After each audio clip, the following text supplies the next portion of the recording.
Chapter 19, The Walls Crumble, November 1978.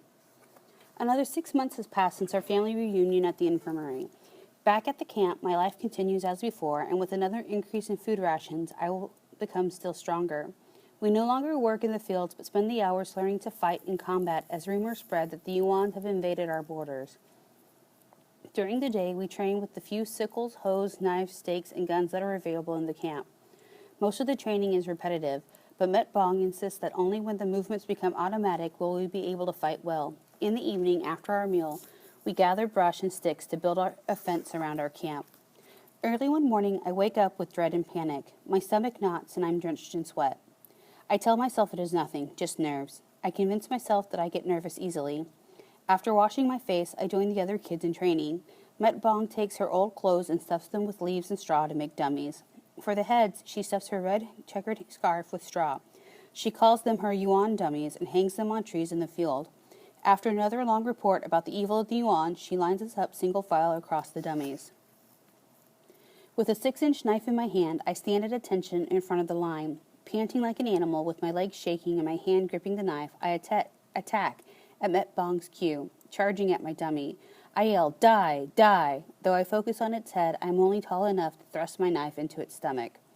The next morning, I wake up in a great agony. My head throbs, my stomach hurts, and my chest constricts as if someone is sitting on it. I wrap my arms around my stomach, wanting to scream to the world. Something hurts inside me. Rage erupts in my body, making me jump and run out of the hut.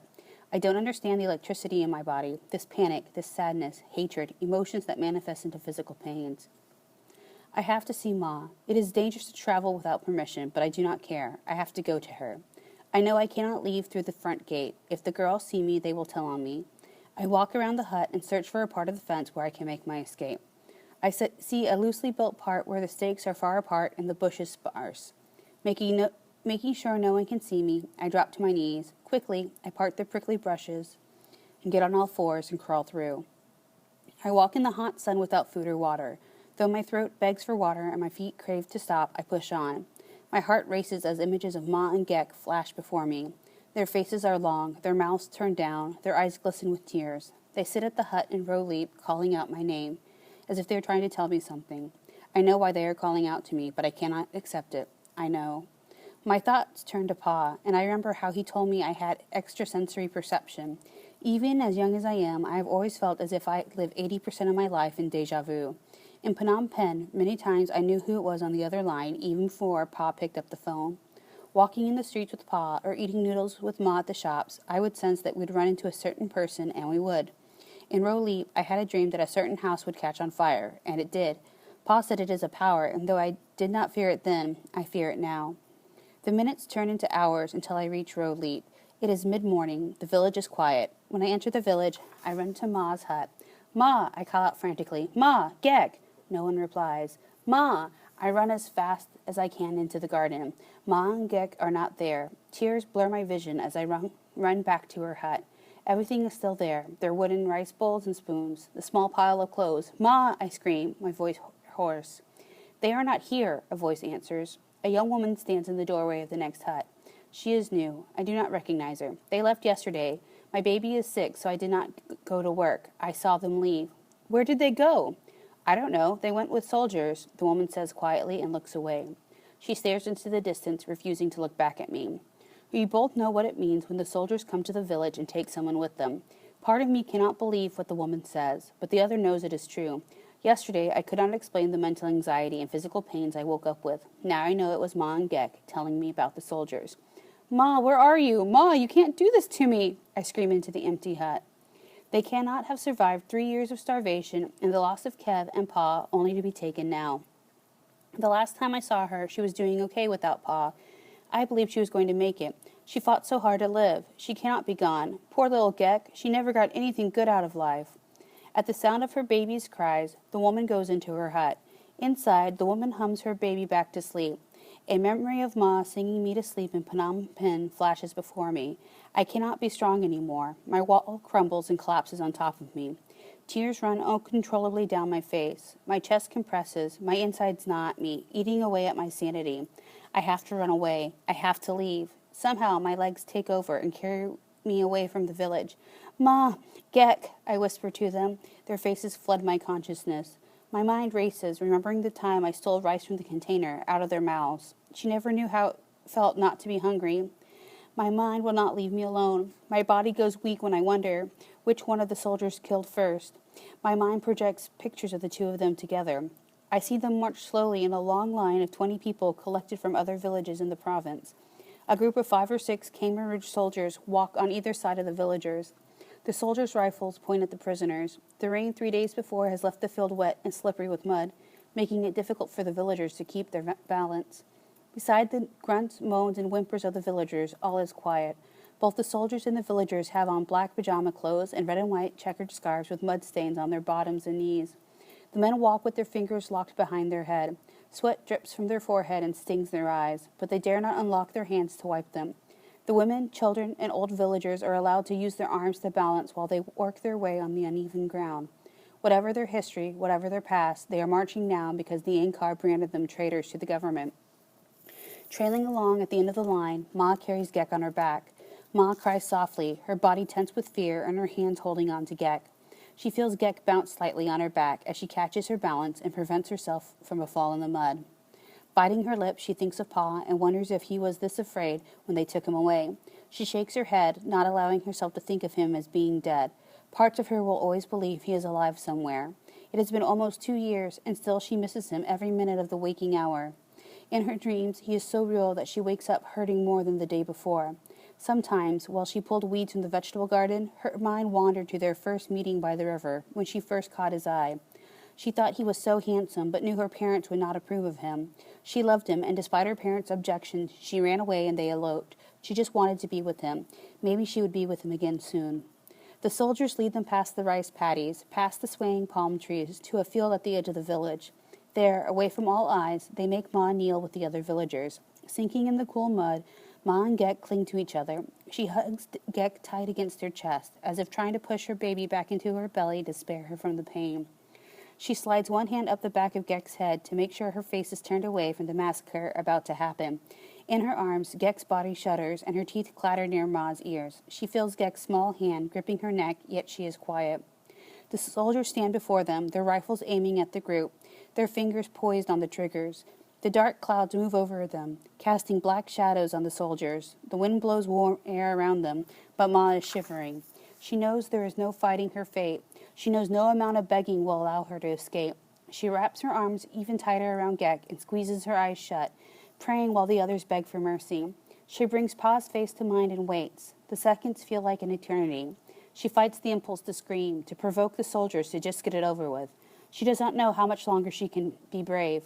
The weight makes her heart begin to believe in hope. Could the soldiers have changed their mind and let them all go? She finds herself breathing faster at this thought. No, I must be strong for Gek. She must not leave this world in terror.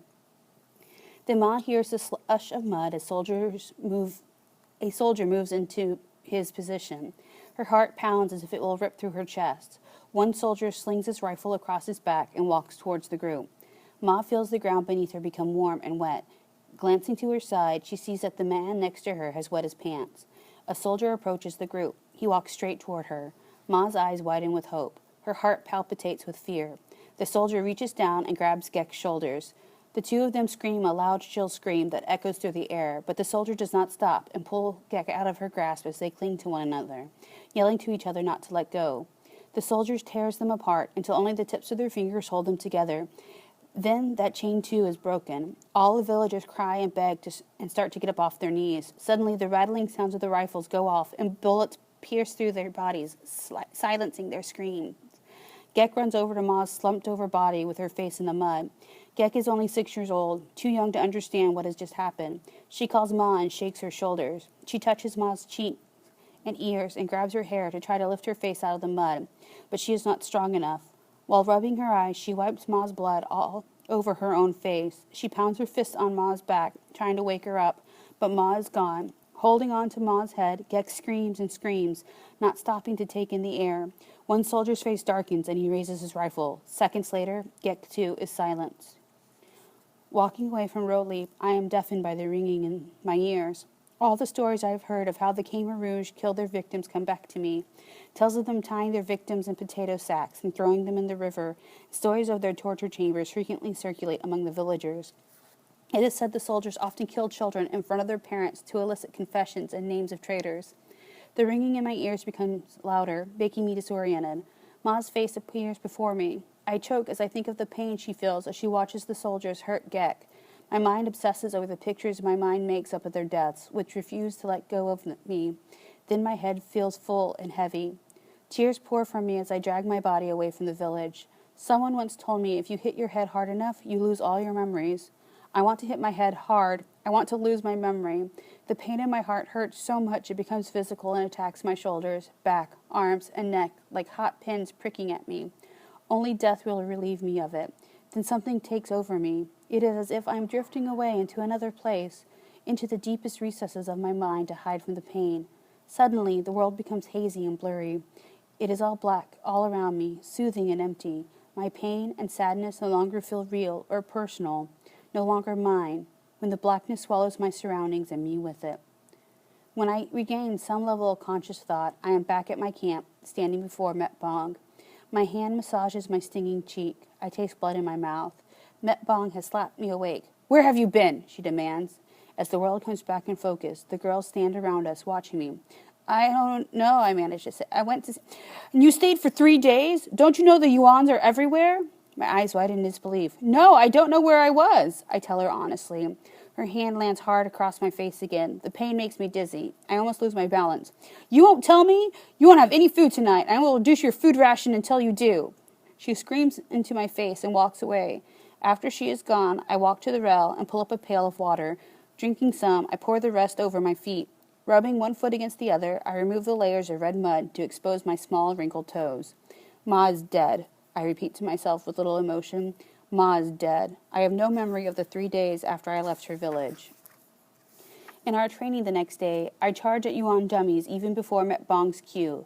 My skin vibrates with hate and rage. I hate the gods for hurting me. I hate Pol Pot for murdering Pa, Ma, Kev, and Gek. I stab my wooden stake high into the dummy's chest, feeling it puncture the body and hit the tree. Hard and fast. I stab it, each time envisioning not the body of a Yuan, but that of Pol Pot. Now it is all real. Now I no longer have to pretend to be an orphan. Chapter 20, The Yuan Invasion, January 1979. Hugging the rifle to her chest, Met Bong paces back and forth nervously at our nightly session. "The Yuans have invaded our country. They are taking over our towns. These monsters are raping Khmer women and killing Khmer men. They will kill you if they catch you. You must protect yourself in any way you can. Pol Pot is all-powerful, and we can defeat the Yuans." "Angkar, Angkar, Angkar," we scream in unison, even though her words make no sense. While I pretend to listen, I wonder why the Khmer Rouge fears the Yuan if we can defeat them. If we can't beat them, then why are they able to take over our country? Instead of 2 girls will now guard the camp at night. You are to shoot the Yuans dead when you see them. That night, none of us can sleep as we listen to explosions of mortars and rockets in the distance.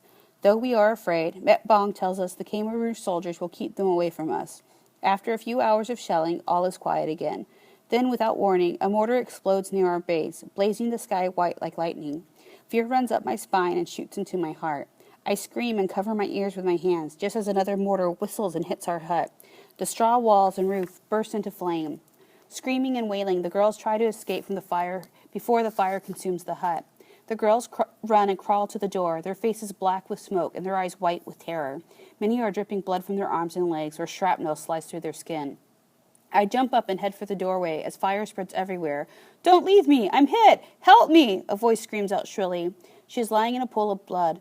Propping herself up on her elbows, she begs us to help her. She is shaking and shivering. The other girls do not stop. Seeing me looking at her, she holds out a bloody hand to me. "Help me!" On her elbow, she tries to crawl to the door, but pants in frustration after a few yards. Her tears fall into her mouth. Fire spreads through the camp quickly, debris falling everywhere. "The smoke! The fire! Help me!" Her hand grabs her chest as she coughs out blood. I want to help her. I wish to help her, but I'm much smaller than she. I scream and cover my ears as another mortar explodes nearby. Panicked, I turn my back on her and jump out of the hut. When the roof collapses, the girl continues to scream, long, anguished cries as flames engulf the hut. All the girls head off in different directions in a desperate bid to escape the camp. In the dark, the straw walls and roofs combust to yellow and orange flames, illuminating the red faces of girls running away. On the road, I find myself crowded among thousands of people, walking amid deserted towns and villages. I have to find Ju. I am alone without her. Automatically, my body takes control of my feet and veers me in the direction of her camp. There is no time to be afraid. Her camp is dark and empty when I get there. Ju! Ju! Ju! I scream her name. I circle around the campground, but she is not there.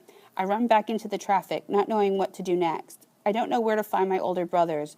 All around me, the people move like a herd of cows in a stampede, yelling and crying out family members' names. Please, let them be alive, I whisper while people bump and push me out of their way. Not knowing what to do, I walk out of the traffic and climb onto a big rock on the side of the road. Hugging my knees to my chest, I cry as the traffic rushes on ahead of me, leaving me behind. It's like a mass of humanity leaving Phnom Penh all over again. But I am alone now. I do not have Kev's arms around me, protecting me, or Pa, Ma, and Gek by my side, or Koi and Meng leading the way. I sit there, hugging myself, and I feel a hand grab my shoulder. It's Kim! He's alive! Ju is with him, holding on tight to his hand. Ju! I exclaim happily. I have never been so happy. Come, we have to leave quickly, Kim yells, and grabs my hand as we head back onto the road and into the traffic. Though we do not know where we are supposed to go, our goal is to somehow try to find our brothers. Kim is once again in charge of the family. As we walk, Kim tells us that once he heard the explosions coming from our direction, he escaped from his camp and ran here to find Ju. They were on their way to look for me. Ju and I follow Kim's lead and do as he says. He seems so much in control that I forget he is not quite 14. As other people carry their pots, pans, clothes, food, and other belongings on their backs or in their wagons, Kim carries a backpack with a few clothes in it, while Ju and I hold his hand and walk with only the clothes we are wearing. We walk through the night with a sea of people, following their route. Kim says it is safer if we keep with the crowd. Though my feet and body crave to rest, through half-open eyes, I lean on Kim and totter on. Soon the sun comes out. In the crimson red, gold, yellow, and fiery orange, it lights up the world around us. In the field, tall elephant grass glistens with morning dew, while gray smoke floats into the sky from distant villages. The small red gravel roads are swarmed body to body with people in their black shirts and pants. The traffic does not stop and continues to move, everybody dragging their feet slower and slower. Those who cannot move any farther sit on the side of the road. Some curl up in a fetal position and sleep. Others leave the traffic to scavenge for fruits and berries a few meters from the road, all the time keeping themselves close to the traffic. The snake-like traffic pushes on with the strong, able-bodied men forming the head, and the old, young, weak, and hungry trailing behind as the tail. As soon as the first snake disappears from our view, another one comes along, winding along for those left behind to join. As the sun climbs higher in the sky, my stomach begins to growl. Kim spots a small grassy footpath hidden behind some bushes and veers us toward it as the traffic moves on. Walking in silence, Ju and I follow Kim's lead. After 5 minutes, Ju and I glance at each other nervously, afraid to be so far away from the traffic, but we dare not question Kim. Another 10 minutes pass. We have walked a kilometer away from the road before our path leads us to a deserted village. Alone in the village, all is quiet except for the muffled grunts of pigs and cackles of chickens. The villagers evacuated in such a hurry that they left the clothes, sandals, and scarves strewn everywhere on the ground. In the communal kitchen, smoke still rises from the ashes. Ju enters a hut and comes out with a few metal pots, aluminum bowls, and the remaining few small bags of rice and salt. I grab 3 scarves, spare black pajama clothes, and 3 light blankets. Placing them in the middle of another blanket and tying its corners together, I make a big bundle to balance on my head. In one house, a pig and 2 chickens scurry about. After a few minutes of chasing after the pig, we become tired and let it go. Even if we could catch it, we do not know how we would slaughter it since we do not have a knife. Kim catches the 2 chickens and locks their wings behind their backs. We look around for a sharp object to slit their throats. Not finding one, Kim grabs the bird and walks over to a well. Holding the chicken by its leg, he swings it like a bat and smashes its head against the stone wall. From 10 feet away, I hear the bird's skull crack as blood sprays everywhere on the wall, splattering onto Kim's feet. The chicken's body struggles and twists, refusing to die, until Kim whacks it again, this time smashing its head. Then he does the same with the other chicken. Ju fetches water from the well and pours some over Kim's feet, rinsing the blood off. She pours the rest of the water into our new pot while Kim rekindles the fire by adding dry leaves and branches. Ju puts the chicken in the pot, submerging them in water to boil them whole. After an hour, she takes the chicken out and we pluck the feathers off. Then she boils them for another hour or so. When they are cooked, she pours salt on them so they will not spoil. While she prepares the chickens, my stomach growls, my mouth waters. I have not had any meat in such a long time. Finally, Ju announces they are done. Kim breaks off a leg, scoops up a bowl of rice, and hands it to me. He gives Ju the other leg, takes the breast himself, and saves the rest for our trip. With our plates in front of us, we eat in silence. Slowly, I peel off the skin, which tastes tough and rubbery. I eat the rest of the chicken with joy and sadness, as I remember how Ma was beaten for trying to get some for Gek. After the meal, we pick out our bundles and walk back out to join the mob of people. Not knowing where we are going, we follow the traffic. We walk all day and stop to rest for the night along with everyone else. While others build fires, cook food, and talk, we eat our food in silence. On every side of us, men talk vehemently about the Yuan invasion and the defeat of Pol Pot's army. They spit out the evil Pol Pot's name and swear to each other they will hunt him and his officers down to avenge their suffering. Their voices grow to a feverish pitch as they recount the bodies they saw in the fields nearby their villages. Their words make me think of Met Bong. For a year, while I was at their camp, Met Bong told me every day the Yuans were attacking Cambodia and that the mighty Khmer Rouge army would defeat them. She was so afraid of the Yuans taking over a country that she was paranoid the Yuans would populate Cambodia, and in a few years the country would become no more than a Yuan colony. How fearful she must be now, if she is alive, that the Yuans, our enemy, have invaded Kampuchea, and as a result stopped the Khmer Rouge from killing more Cambodians. Every night she told us that a Khmer Rouge soldier could kill 20 Yuan soldiers because our soldiers are better and braver fighters. I wonder what happened to the mighty Khmer Rouge soldiers. Maybe the Khmer Rouge's power is just another one of Pol Pot's many lies. My legs hurt, my body aches from the walk, but physical pain does not matter anymore. My mind wanders to Pa, Ma, Gek, and I become deaf to the conversation around me. Pa cared about politics. I am too young to understand Pol Pot's strategies for creating a classless, pure agrarian society. I do not know why Pol Pot did what he did when he made us leave Phnom Penh, gave us very little food, or took Pa away from me. All I know is if the Yuans invading Kampuchea could have saved Pa, Ma, Kev, and Gek, I wish they would have come sooner. After we eat more of our chicken, Ju spreads one blanket on the grass, and I roll up the scarves to use as a pillow. We have settled in the middle of an open field that sits at the edge of a forest. The open field, one man says, is safe from the Yuan's crushing monster. Met Poo, I ask a comrade uncle curiously. What is the crushing monster? You don't know? He asks incredulous. I shake my head and reply.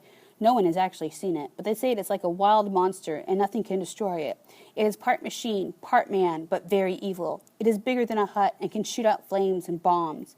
It has many wheels for legs and rolls across the land like thunder, destroying everything in its path. It can smash trees, rocks, metal, everything. Nothing can destroy it. My eyes open wide as I learn of this evil machine, wondering if it is sitting in the woods waiting for us. So it is safer for us to be in the open so we can see it approaching and run out of its way? I ask, my knees go weak and my imagination creates images of the crushing monster chasing after us. Ju, let's move into the middle of the crowd, I plead with her as I grab her hand. Kim frowns as we repack our bundles and get ready to move. It's not a monster. That man does not know what he's talking about. He is a farmer who's never left his village until now and probably has never even seen a car, so he wouldn't know what a tank looks like. It's a huge machine that a man drives like a car. He tries to reassure us, but it does not work. Does it roll over trees, houses, and metal? Does it destroy everything in its path? I question him. Yes, but does it shoot out fire and bombs? Yes, but all right, we'll move. Kim sighs and picks up his bags. Making our way into the maze of many thousands of people, we move to a spot in the middle of the road and set up for the night. Now, we won't be the first one to get crushed by the monster, I say, and Ju nods in agreement. Kim smiles and shakes his head, dropping his bags to the ground. Ju spreads out our blanket again and lies down. With her in the middle, Kim and I huddle closely on either side of her. Kim hooks the backpack through his arms while I do the same with my bundle. We pull another blanket over us. The ground is cold, but I am warmed by Ju's body heat. All around us, people are sleeping, eating, or setting up their areas. I look over to the side and watch a family sitting together, eating their meal. It is a family of 5, parents with 3 boys, from perhaps 5 to 10 years old. The father scoops rice and hands it over to the youngest child first, then he does the same for the others. The mother reaches over and wipes the child's nose with her fingers, then quickly wipes her hand on her skirt. While they eat, the father's eyes watch over the family and their belongings. I turn away and look at the sky as tears roll out of the corners of my eyes. Oh, Pa, I miss you, I tell him in my head.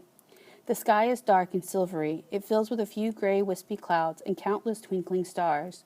I stare at the clouds and envision Pa's face looking down at me. Where are the angels, Pa? I ask him. All of a sudden, the clouds pulled together, forming many tight balls. Quickly, these balls begin taking the shape of skulls. They hover over me, these cloud skulls, glaring at me with their invisible eyes. My breath quickens and my chest tightens, and I force my eyes to look away. I focus on my arm. My heart races when I see grass growing out of my flesh, like the hair on my arm. The grass pokes easily out of my skin, like needles through the paper, growing taller and taller. Then my flesh melts, and my skin sinks into the ground. In slow motion, my skin decomposes until there is nothing left, and it mixes with the dirt, becoming Khmer Rouge topsoil. Holding my breath, I squeeze my eyes shut and pinch my decomposed arm. Feeling the pain of the pinch, I open my eyes, and all is normal again.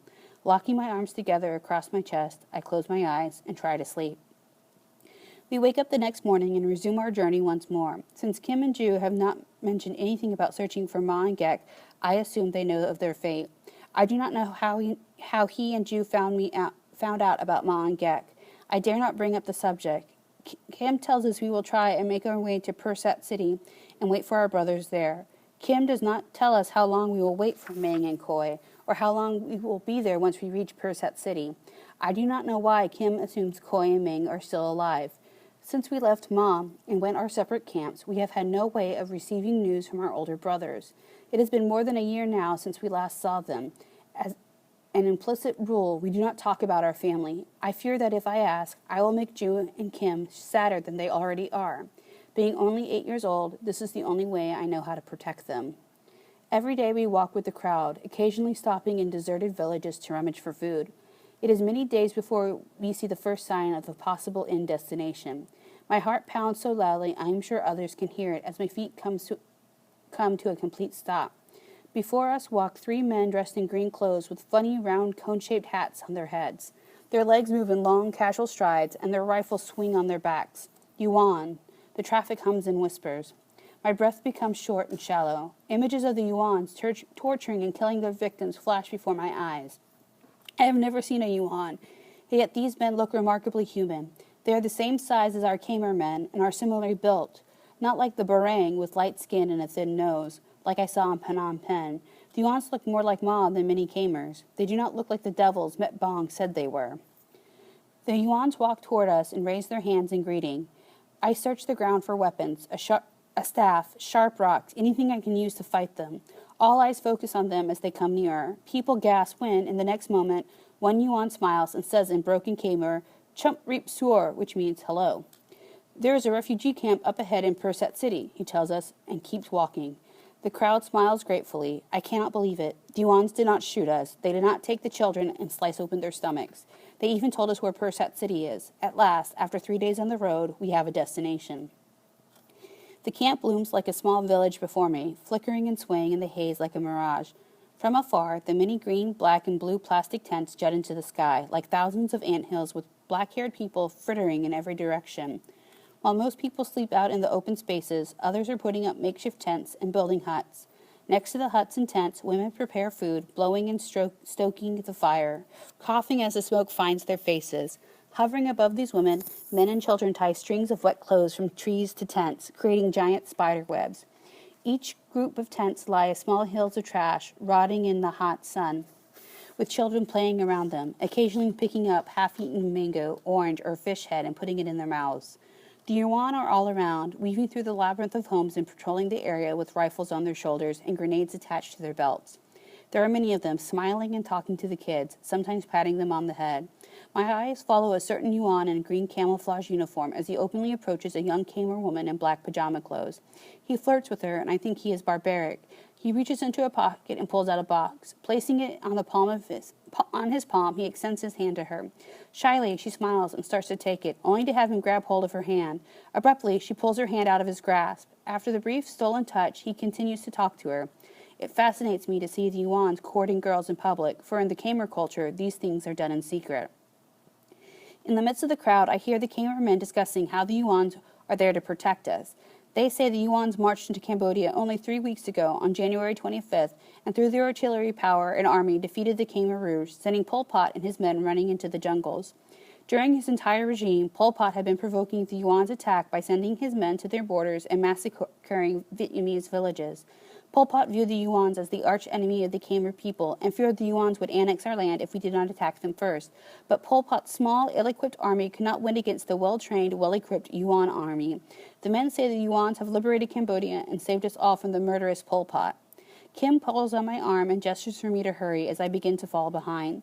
We pass through the crowd, searching for an empty spot to make our home. I look longingly at the adults in the crowd. I want to have our own adult to take care of things, build houses, put up tents, and forage for food. I remember when we left Phnom Penh, how Pa, Khoi, and Meng searched for food and took care of us. Though I was always also hungry then, I was less afraid because I knew they would look out for me. Gazing at the adults in the camp, I pray silently, wishing someone will ask us to join their family. But we are invisible to them. The adults look through us. They have their own families and can't burden themselves with us. Having no success finding a home in the midst of the crowd and with no tent for shelter, we settle under a tree at the edge of a camp with a few other orphans. With our small bag of rice dwindling, Kim is as good at Pa as rationing our food. Every morning he goes out to a nearby river and fishes while Ju and I guard our things. Sometimes we see a jubilant Kim return with a smile on his face and know we will eat well that night. Other times, Kim returns with drooping shoulders and a scowl on his face. With the influx of refugees pouring into the camp, the river becomes polluted and the fish gone. It becomes increasingly hard for Kim to catch fish in the shallow water. Tonight, Ju and I cook mushrooms and wild vegetables that we found in the field, and we make rice soup for dinner. But many other nights, we have nothing to eat and go to bed hungry. After we eat, Ju spreads a small blanket over the grass and covers us with the other two. Huddling close to Ju, I cry silent tears for my family, my loneliness, and my constant hunger. But most of all, I cry for Kim. I cry knowing how he feels coming back each night and having to tell us that there'll be nothing to eat. After a week of living under the tree, the nights become cold and our stomachs too empty, so Kim asks the family camping nearby to let us live with them.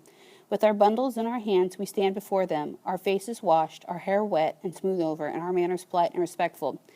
Sorry, we cannot, the father says to us. We can barely care for our own family. My face turns red with embarrassment and hopelessness. I do not understand their unwillingness to help us. They are adults, and adults are supposed to be able to care for children. But they do not want us. They don't want me. Nobody wants me. With our eyes downcast and shoulders slumped, we walk back to our spot under the tree, and I vow to try harder to make people like me. Though he cannot take us in, the man feels sorry for us and looks for a family to take us. He comes back with a few interested families, but no one wants to take all three of us, and we would rather be brave the cold, than be separated.